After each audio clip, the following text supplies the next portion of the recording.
to talk to you. I have to tell you, I've covered her a long time. I was unaware of this, but she first said it when she was First Lady in 1994 at a meeting on the Hill. And then it was written up by Maureen Dowd back in 1994. It doesn't track. Maureen wrote, Mrs. Clinton offered the story to illustrate how far women had come. She said it was not an isolated situation for women to be turned away by military recruiters. She lauded efforts to bring women into more aspects of military service. That said, she had worked for both George McGovern, and Gene McCarthy. She was actively against the war in Vietnam. Why on earth would she go to a Marine recruiter in 1975 and try to... Why? And she was a lawyer professor in Fayetteville, Arkansas, married to Bill Clinton, or engaged to marry Bill Clinton. It doesn't make sense. With all due respect, Andrea, why on earth are we talking about this? Well, because she brought it up in New Hampshire the other day. If she hadn't brought it up, it would not be an issue in this campaign.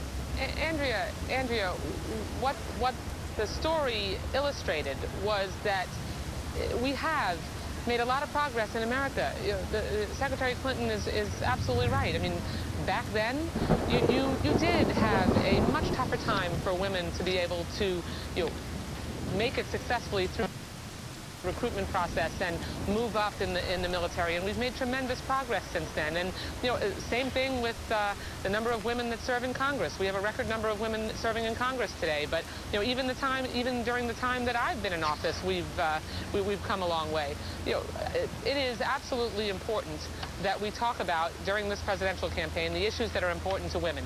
Not just that we need to make more progress when it comes to the opportunities for women, but that we need to make sure that we get equal pay for equal work, where there's a very stark contrast between our three candidates for president and the Republicans, all of whom oppose enforcing equal pay for equal work. Congresswoman, when it comes to, yeah. I mean, with all due respect, I won't defer to anyone in terms of people who've done stories over the decades about the challenges of women in the military. Remarkable. So I don't think that's the point. I think the point is just, did this happen?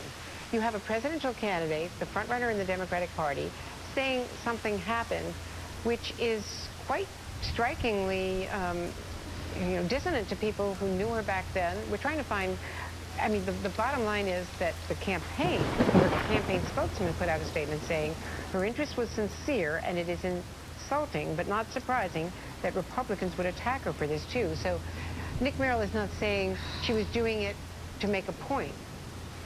He says that her interest in being recruited was sincere, I think. I just find it really unreasonable, Andrea, and I know you have done stories, and I certainly don't question your track record of making sure that those types of issues are raised publicly. But this is a personal story that Hillary Clinton has told, and it's not the first time she told